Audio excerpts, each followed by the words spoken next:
Senhor, tu me sondas e me conheces. Sabes quando me assento e quando me levanto. De longe penetra os meus pensamentos.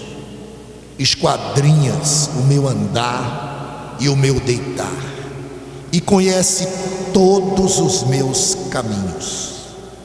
Ainda a palavra me não chegou à língua, e tu, Senhor, já a conheces toda. Tu me cercas por trás e por diante, e sobre mim pões a mão. Tal conhecimento é maravilhoso demais para mim, é sobremodo elevado, não o posso atingir. Para onde me ausentarei do teu espírito? Para onde fugirei da tua face? Se subo ao céu, lá estás. Se faço a minha cama no mais profundo abismo, lá estás também. Se tomo as asas da alvorada e me detenho nos confins dos mares, ainda lá me haverá de guiar a tua mão, e a tua destra me susterá.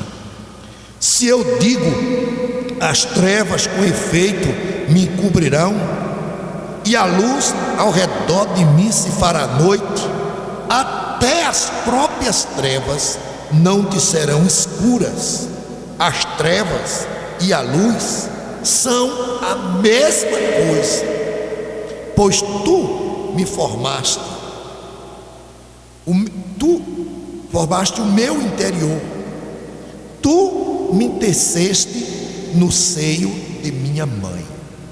Graças te dou, visto que por um modo assombrosamente maravilhoso me formaste. As tuas obras são admiráveis, e a minha alma o sabe muito bem. Os meus ossos não te foram encobertos, quando no oculto fui formado e entretecido como nas profundezas da terra. Os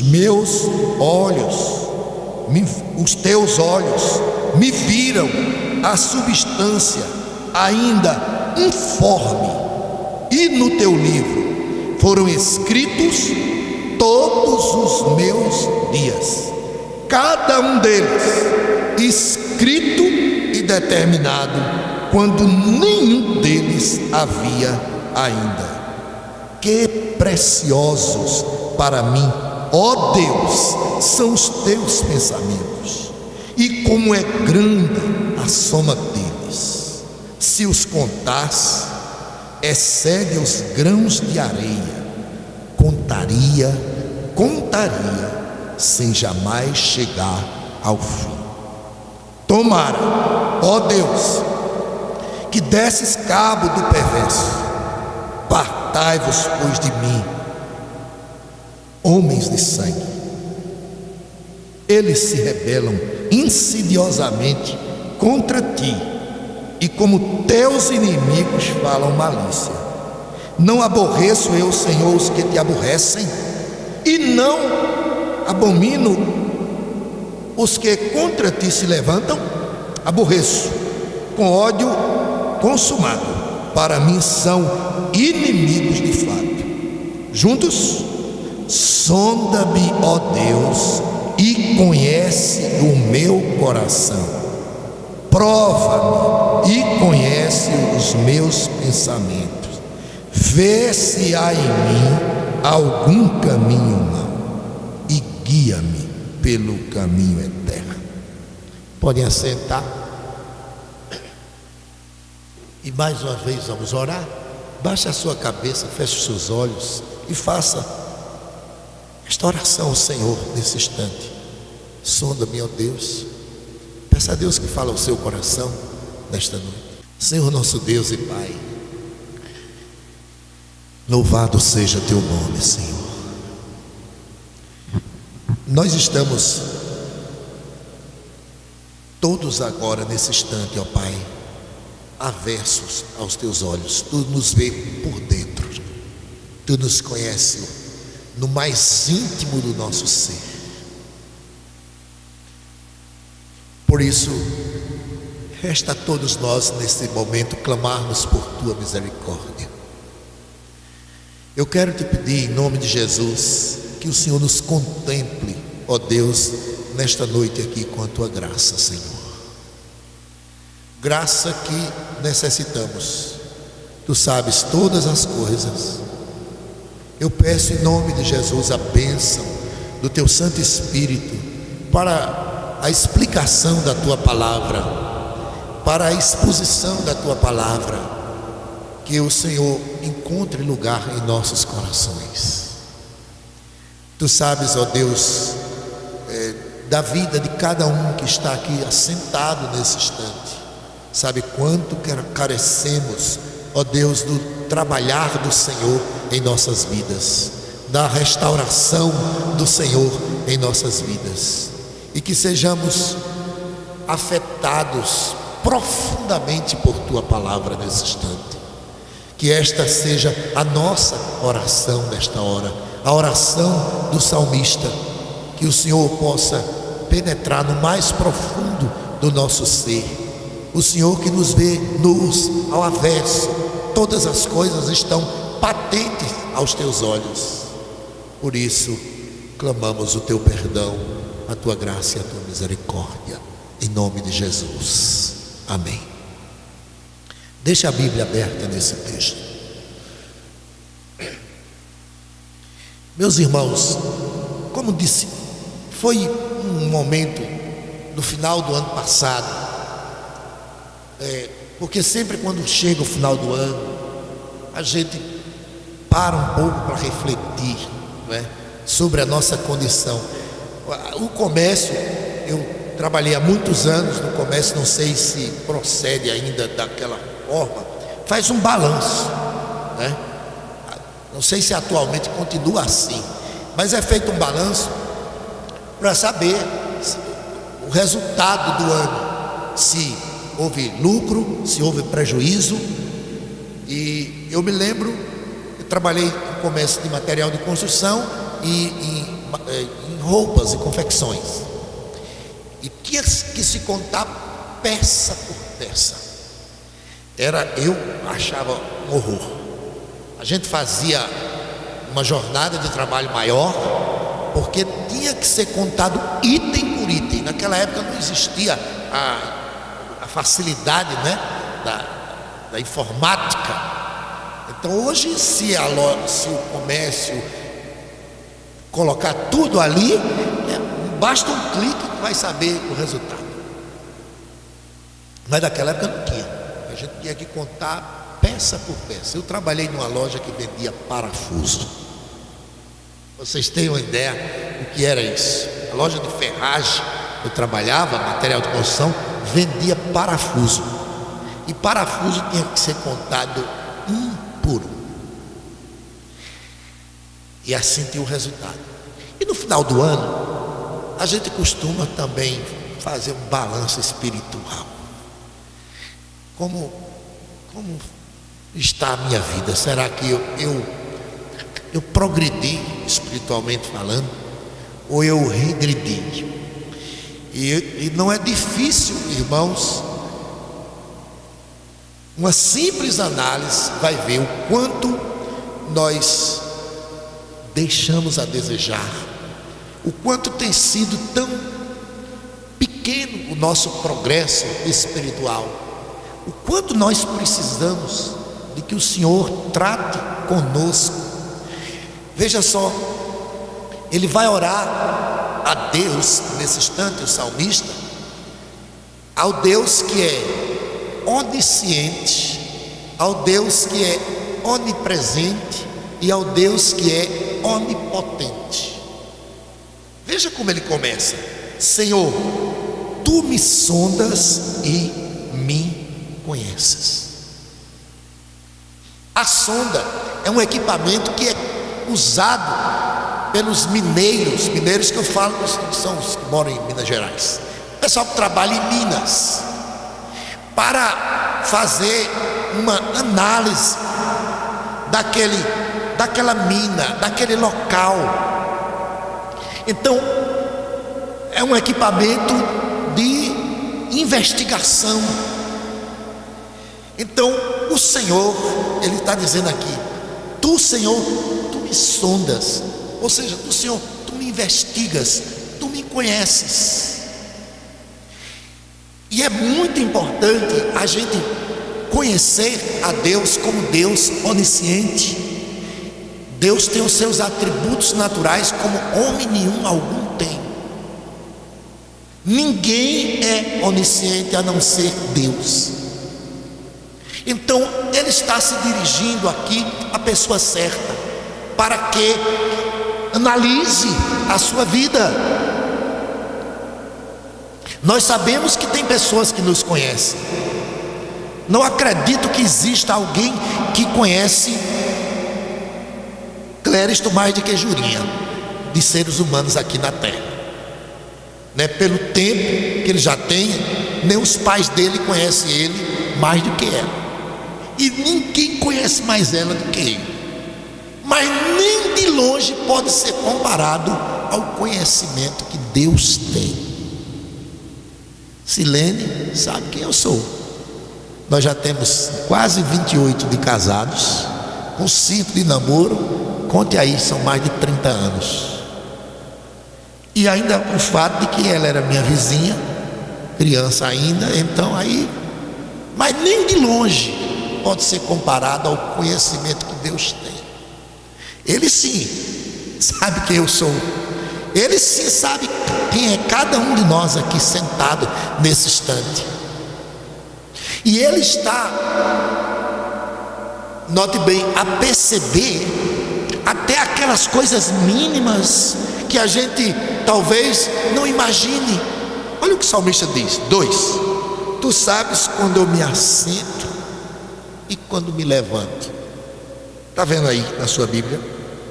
De longe penetra os meus pensamentos, esquadrinhas o meu andar e o meu deitar, e conhece todos os meus caminhos. Meus irmãos, isso é uma coisa extremamente séria. Talvez a gente imagine que Deus está tão somente a nos vigiar, a nos observar, talvez em coisas grandiosas que estejamos fazendo, ou faltas muito grandes, ou obras muito grandes.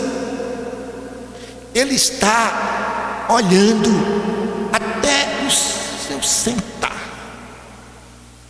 o seu levantar, o seu caminhar, essas coisas que a gente nem imagina que Deus está, porque Ele é poderoso, grandioso, talvez imaginando só coisas grandiosas. Não, até como a gente senta e onde a gente senta, o Senhor está atentando. Como a gente se levanta, cada detalhe na vida de um filho de Deus é sondado pelo Senhor. Até a maneira que a gente pega na Bíblia. Tem gente que pega a Bíblia de todo jeito, caminha para a igreja, caminha para o trabalho, maneira da gente sentar. O crente, o filho de Deus, o Senhor está com os olhos sobre as nossas vidas, meus irmãos, e temos que em tudo glorificarmos ao nosso Deus. O texto diz que Ele sabe os nossos pensamentos. A palavra, antes de sair da nossa boca, Ele já conhece. Cuidado com a palavra que você ainda nem falou, porque diz aqui o versículo, né, no verso 4, que ainda a palavra não me chegou à língua e tu, Senhor, já conhece. Antes de você falar, Ele já conhece. Cuidado com a palavra. que vai sair da sua boca. Diz o texto, versículo 3, eu já li mais uma vez, só repetindo: esquadrinhas o meu andar e o meu ideal. O esquadro é um instrumento de trabalho do pedreiro, do carpinteiro, do marceneiro, de extrema importância.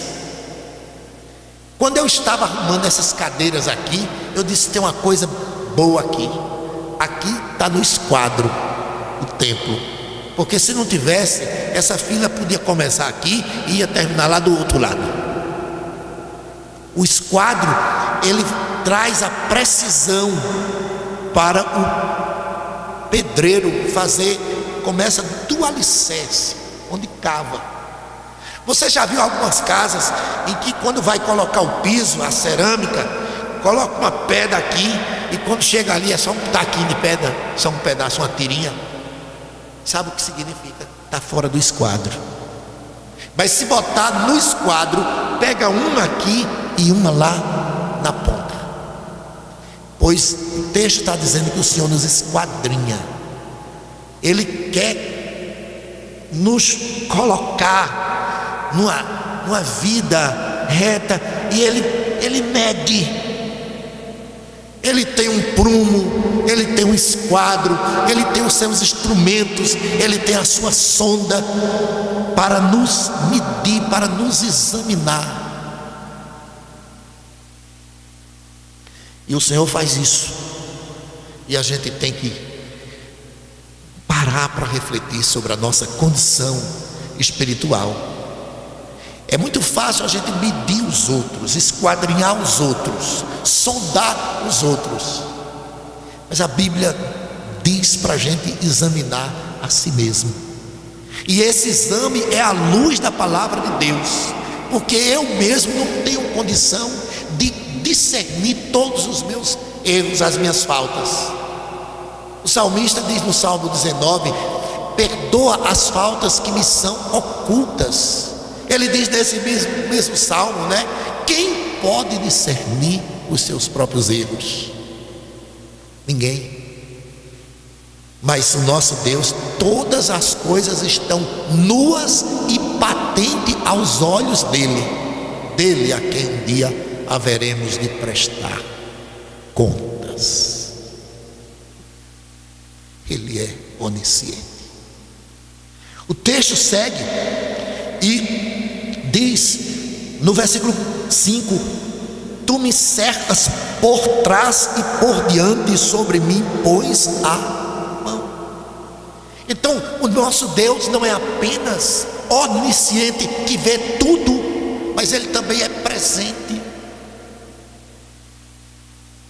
Que texto maravilhoso, irmãos. Às vezes nós achamos que Deus esteja longe, distante,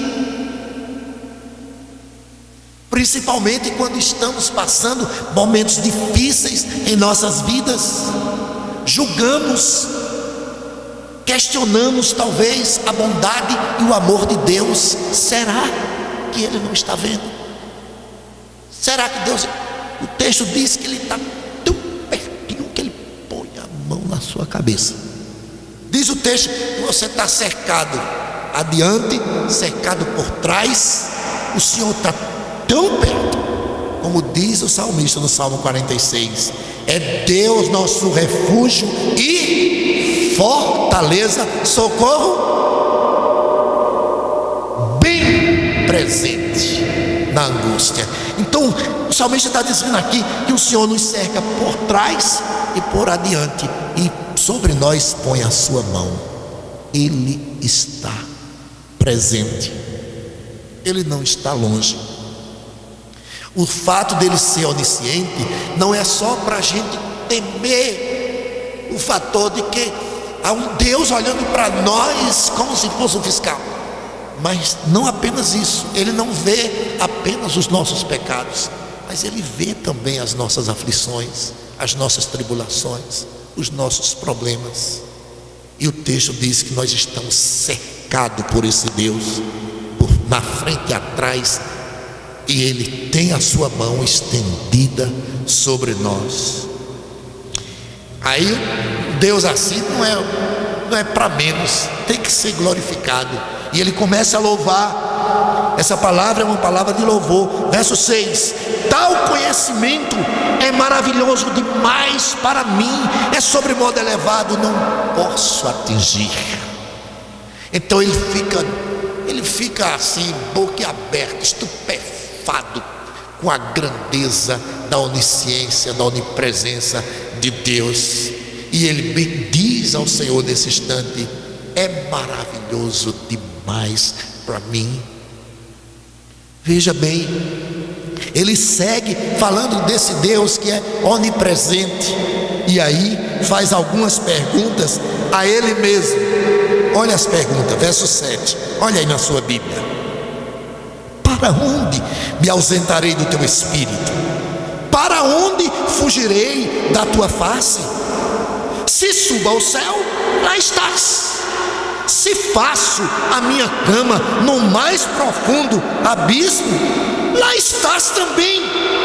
Se tomo as asas da alvorada e me detenho nos confins dos mares, ainda lá me haverá de guiar a tua mão, e a tua destra me susterá. Ele começa dizendo que o Senhor está nos cercando, que o Senhor está presente, atrás, na frente, com as suas mãos sobre nós. Diante dessa verdade grandiosa, que ele mesmo não entende, ele disse: esse conhecimento é demais para mim. Diante dessa verdade, ele gostaria de fugir desse Deus, de um Deus que está vendo tudo. Ele gostaria de alguma forma, porque assim, a gente às vezes gostaria que Deus não estivesse vendo alguma coisa que a gente está fazendo. Então ele faz umas perguntas para ele mesmo: para onde fugirei da tua face? Para onde me ausentarei do teu espírito? Ele cita alguns lugares aqui. Veja só, no versículo 8 ele diz: se suba ao céu, complete, se suba ao céu, lá estás. Sim, ele está no céu. Os céus são o trono do nosso Deus. Ele está sentado. Isaías diz que quando ele entrou no templo, ele viu a glória do Senhor. Não foi naquele templo lá local. O Senhor não estava sentado naquele templo. O Senhor estava sentado num alto e sublime trono. A grandeza do Deus que ele viu foi algo tremendo. A Bíblia diz que a orla das suas vestes enchiam o templo. Não era o templo de Jerusalém, era o templo celestial, meus irmãos, imensurável. Mas o nosso Deus é ainda maior. Salomão, quando construiu o templo, disse: nem o céu dos céus te cabe. Esse Deus tão grande, que Isaías diz lá no capítulo 40, que ele coloca as águas do mar na concha de suas mãos. Na concha da mão do Senhor, as águas do mar. É grande, tão grande que ele diz: seu trono está no céu e os seus pés estão na terra. Dá para você imaginar a distância entre um lugar e outro? Pois ele está sentado nos céus, mas os seus pés estão na terra. A grandeza desse Deus que mediu o universo a palmos, que criou todas as coisas. Deixa eu citar uma aqui: as estrelas.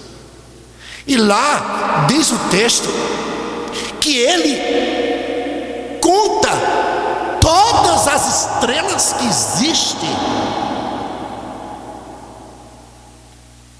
Então, você já tentou contar as estrelas? A Bíblia diz que o Senhor conta todas as estrelas. E sabe quantas estrelas existem? Pois deixe-me dizer alguma coisa, mais ou menos. Existe bilhões e bilhões de galáxias. E em cada galáxia existe trilhões e trilhões de estrelas.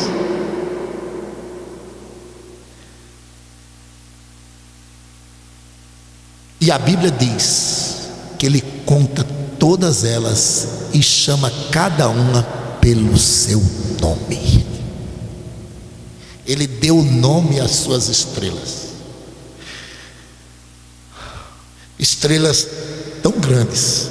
O sol, você não pode nem contemplar a olho nu por mais de alguns segundos, é apenas de quinta grandeza. Faz uns 40 anos que eu estudei isso, mas ainda lembro. Os estudantes estão vendo agora isso, estrela de quinta grandeza, o sol. É isso? Pois é, tem estrela que cabe dentro dela 270 milhões de sols. Dentro dela. As estrelas você vê assim pequenininha, né, tal. E tem estrelas 270 vezes milhões maior que o sol. Os astrônomos que estudam, né, os astros, não são os astrólogos, isso aí é uma feitiçaria, isso é uma heresia. Os astrônomos, eles a cada dia descobrem uma nova galáxia. Eles ficam assim maravilhados. A grandeza do nosso Deus, irmãos. A palavra do Senhor está dizendo aqui que Ele é onipresente. Se Deus aqui nós viemos adorar, então Ele diz: para onde eu vou fugir? Se eu subir ao céu, lá estás. Mas Ele segue, olha aí o versículo 9, versículo 8: se eu faço a minha cama no mais profundo abismo, lá estás também. Sabe onde é o mais profundo abismo? No inferno. É o mais profundo abismo que existe. E pastor, e Deus está no inferno? A justiça dele está lá, punindo. A ira de Deus é manifesta sobre os filhos da desobediência, daqueles que não se arrependem, daqueles que não creem. Então o salmista: se eu faço a cama, ninguém está doido de fazer uma cama no mais profundo abismo. Ele está, entendam bem, ele está fazendo algumas perguntas para perceber que não tem como a gente fugir de Deus. Se for no céu, Ele está. Se for no mais profundo abismo, Ele está também. Verso 9: se eu tomo as asas da alvorada e me detenho nos confins dos mares.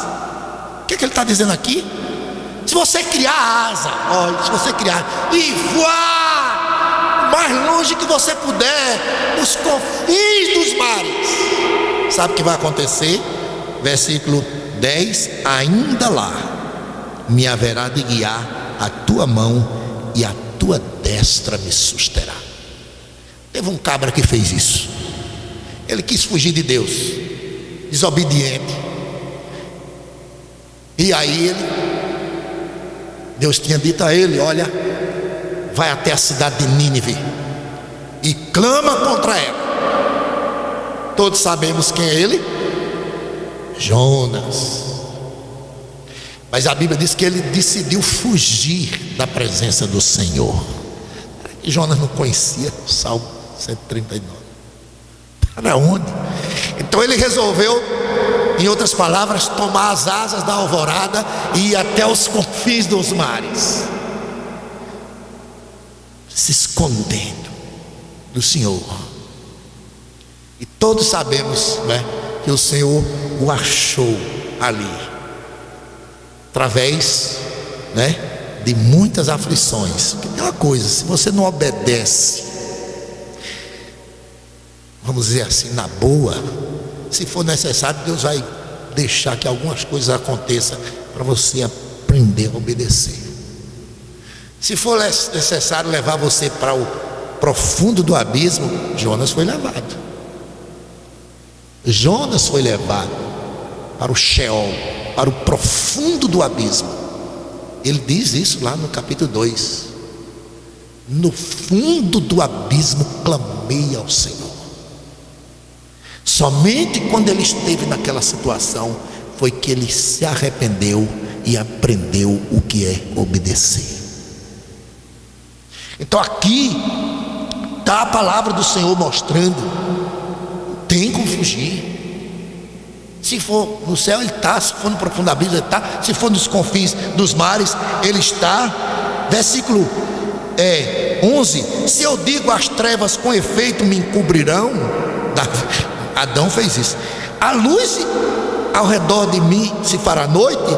As próprias trevas não te são escuras, e as trevas e a luz são para ti a mesma coisa. Veja que coisa a palavra do Senhor está dizendo. Não tem.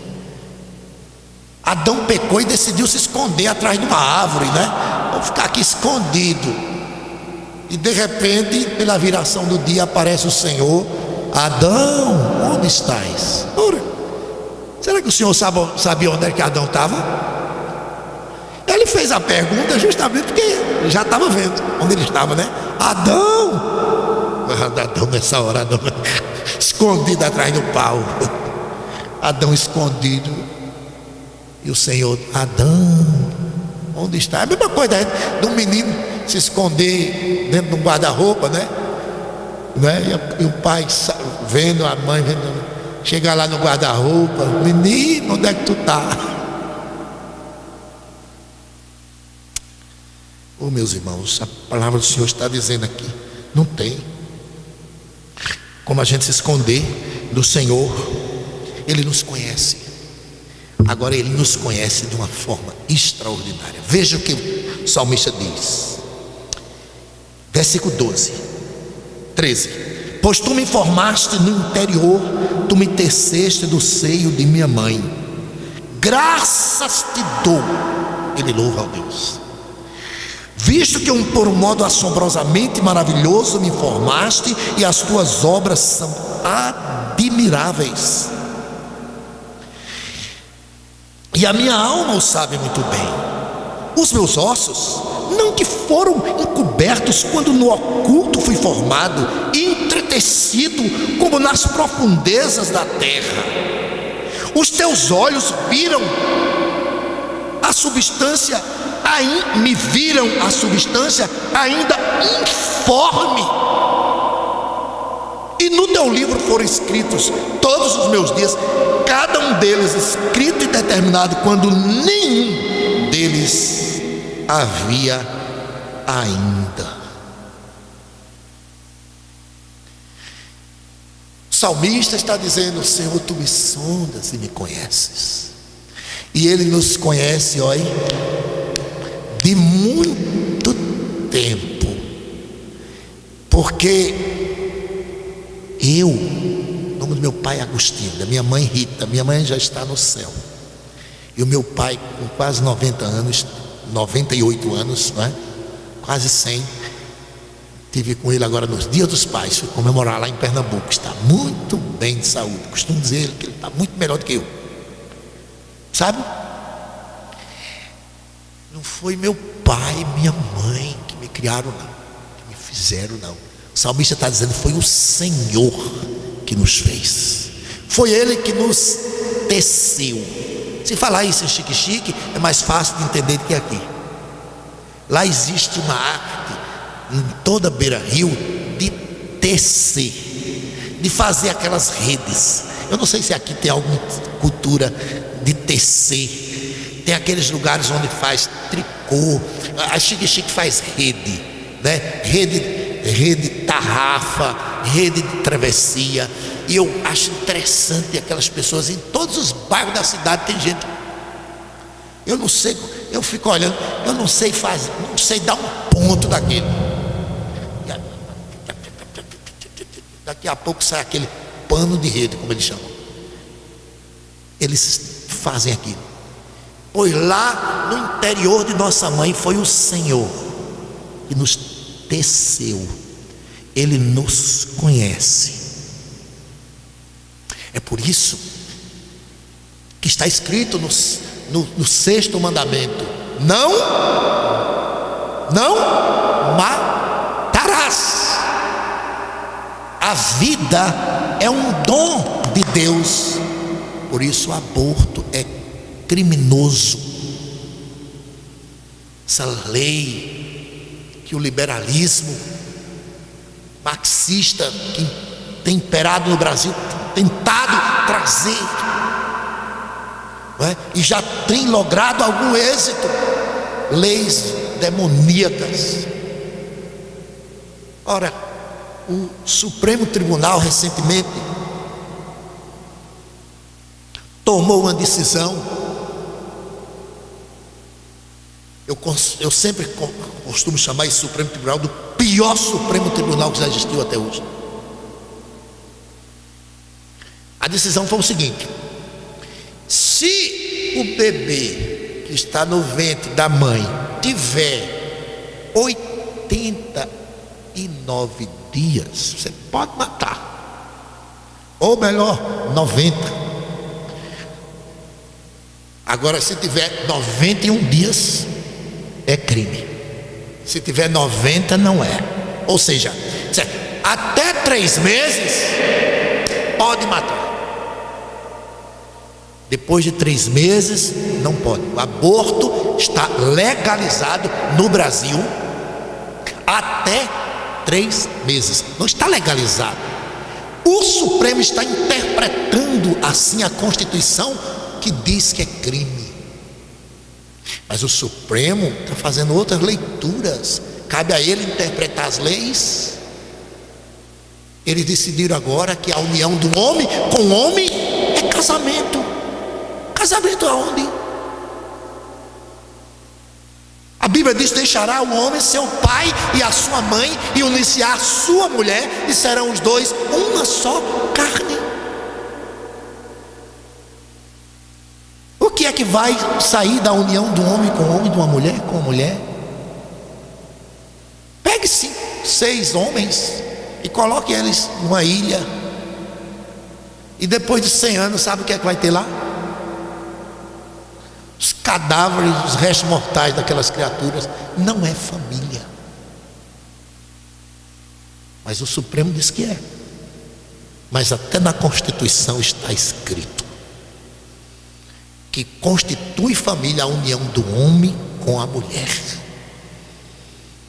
Então, leis malignas. E a palavra está dizendo, meus irmãos, que a vida é um dom de Deus. Foi Ele que nos entreteceu, foi Ele que nos teceu, foi Ele que nos fez. O salmista disse: dele somos.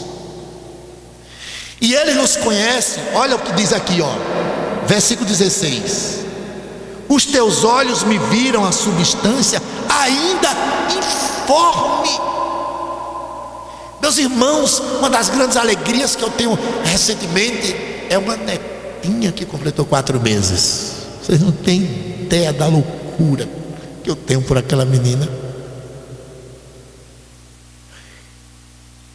Ela tinha 7 semanas de vida no ventre da mãe, 1 mês e pouco, quando a gente já sabia que ela ia vir, já sabia quem era e já estava recebendo o nome. Que avanço tremendo da ciência. Antigamente só através de ultrassonografia, ou então antigamente, é porque as coisas mudam tão rápido que a gente já diz antigamente, quando começou a ultrassom, que não faz tanto tempo, né? Aí uns 30 anos para cá, talvez, não sei. Porque mais antigamente era a barriga. Se era redonda, era mulher. Se era bico, era homem. Era assim que o povo tentava adivinhar o que era. Deus sabia se era homem ou era mulher. E Ele nos via, sabe quando? A substância ainda informe. Ou seja, não tinha nem forma. Hoje eles conseguem detectar com 8 semanas. Deus não precisa de nem um dia para nos conhecer. não tinha nem forma. Você já viu um embrião assim? Às vezes passa na televisão, aquele negocinho. Pois é, nós não éramos nesse negocinho. E Deus já nos conhecia todinho. Que coisa tremenda isso aqui. É esse o Deus a quem o salmista vai pedir: tu me sondas e me conheces. Ele sabe os nossos pensamentos. E ele fala aqui dos pensamentos de Deus. Olha que coisa tremenda ele vai dizer dos pensamentos de Deus. Veja só, 17. Que preciosos para mim, ó Deus, são os teus pensamentos, e como é grande a soma deles. Veja só, ele está louvando o Senhor aqui, diante da grandeza de um Deus assim. Ele louva ao Senhor e fala dos pensamentos do Senhor. E ele diz uma coisa interessante. No versículo 18, ele diz sobre os pensamentos de Deus. Olha o que ele diz no versículo 18: se os contasse, excede os grãos de areia.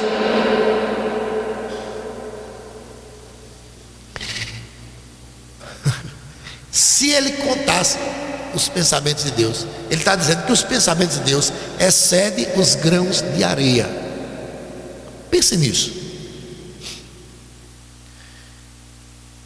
O pai da matemática, ele disse que os grãos de areia são contáveis. Você já imaginou os grãos de areia que existem em todo o universo? Se você chegar numa areia, um molho de areia ali, e pegar um molho de areia na sua mão, tente levar para casa e contar os grãos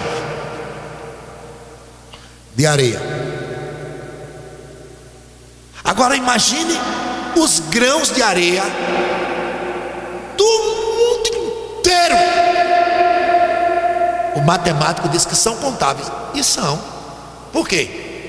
Porque eles estão aqui no mundo. Eles não são infinitos.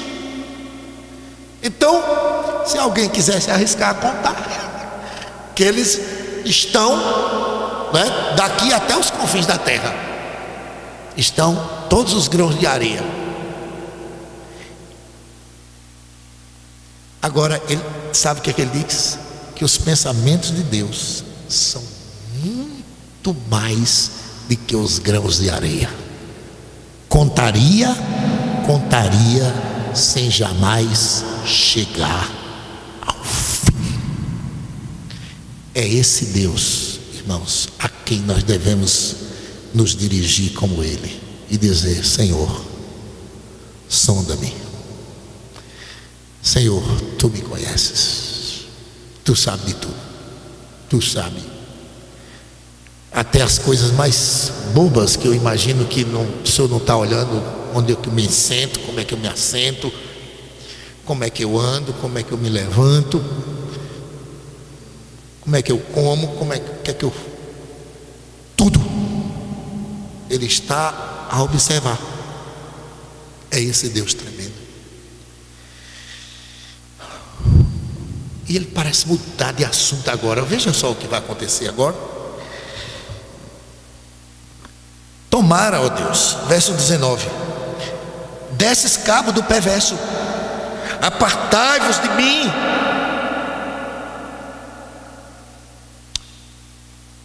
Homens de sangue, eles se rebelam insidiosamente contra ti, e como teus inimigos falam malícia.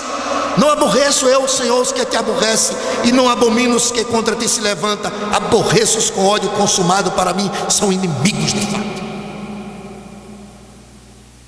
Enquanto o conhecimento de Deus deve nos levar a uma vida de temor ao Senhor, os homens do mundo não estão nem aí para Deus, estão aí formulando leis malignas, estão aí zombando do Senhor, estão aí vivendo totalmente na contramão da palavra de Deus, debocham das Escrituras, debocham dos cristãos, como no salmista diz no Salmo 73, os ímpios são tão soberbos e orgulhosos que o orgulho está como um colar à mostra de tudo, e ainda dizem: como sabe Deus, há conhecimento no Altíssimo.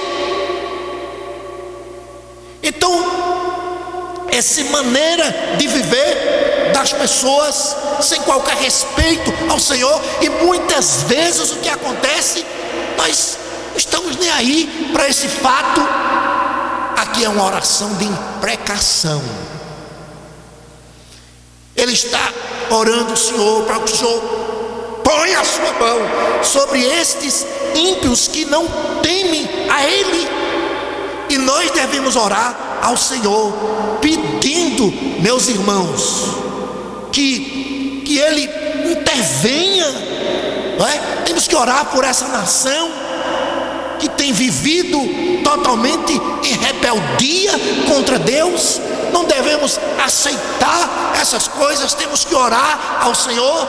Ó Senhor, põe a tua mão, freia essa caminhada do ímpio. Ele está pensando em si, meus irmãos, não é na pessoa, mas aquilo que eles estão fazendo, seus pecados. Nós temos que abominar essas leis, abominar essa filosofia de vida que vai de encontro à palavra do Senhor. Não devemos jamais ter qualquer comunhão com as trevas. Filho de Deus que sabe quem Deus é, deve pensar desta forma e não tirar os olhos de si mesmo. Por isso ele vai encerrar a sua oração chamando para ele. Então, ele está indignado com o mundo pecaminoso. É uma ira, como se, como é que você vê quando, por exemplo, se você vê um pai apanhando de um filho, como é que você ia ficar? Essa ira, né? Essa tristeza. Por isso é esse tipo de sentimento que ele está aqui em relação ao mundo. Um mundo totalmente cão. Mas ele sabe que mais importante do que pensar no outro é pensar acerca de si mesmo. E o Deus que sabe todas as coisas, que está presente em todas as coisas, que pode todas as coisas, sendo Ele o Criador, que conhece as estrelas, chama cada uma pelo nome, que os seus pensamentos ninguém pode contar, é esse Deus a quem ele vai orar nesse instante. Fiquemos em pé, dizendo assim: sonda-me, ó Deus, e conhece o meu coração, prova-me e conhece os meus pensamentos, vê se há em mim algum caminho mau e guia-me pelo caminho eterno.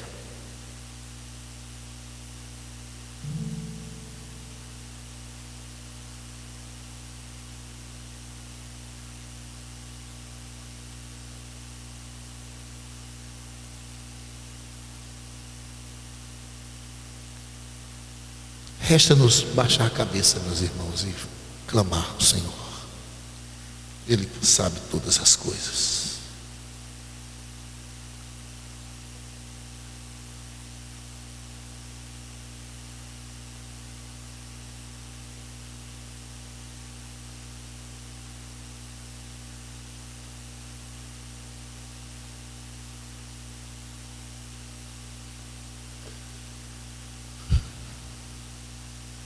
Senhor, Tu nos conheces antes da fundação do mundo, e nós sabemos, Pai, se limitado como somos no nosso modo de entender as coisas, percebemos quão grande tem sido a pecaminosidade do nosso coração. quanta rebeldia, Senhor, contra o Deus tão amoroso e tão santo e tão bondoso como Tu és. De muitas e muitas maneiras nós temos transgredido a Tua lei, Senhor. E resta para nós um corar de vergonha,